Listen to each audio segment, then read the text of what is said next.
Ang hirap yumaman dito sa Pilipinas kasi maiinggit ang mga kapitbahay mo, kaya kung di ka nila kaya lamangan, sisiraan ka naman nila. Mula sa bansang umuulan ng ayuda kahit ang utang 18 trilyon na, ang pambansang hayop ay di nakalabaw kundi buhaya na. Sa Pilipinas lang yan, wala nang iba.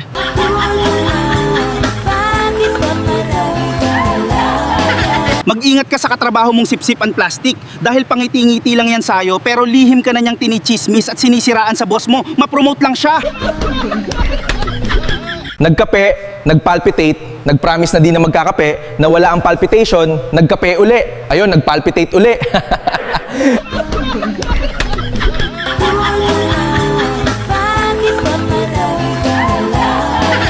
Pagtrabaho lang ang tagal ng oras, pero pag ang trabaho sinabayan ng chismis at pakikialam sa buhay ng iba, hindi mo mamalayan, uwian na pala.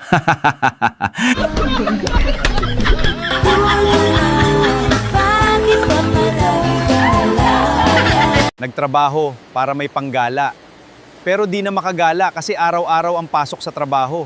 Ano ba naman buhay ito?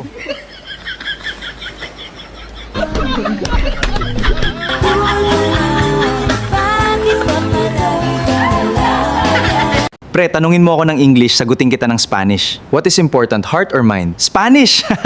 Pre, hulaan ko, malunggay ang ulam mo. Mali ka pre, kagabi pa ang tinula.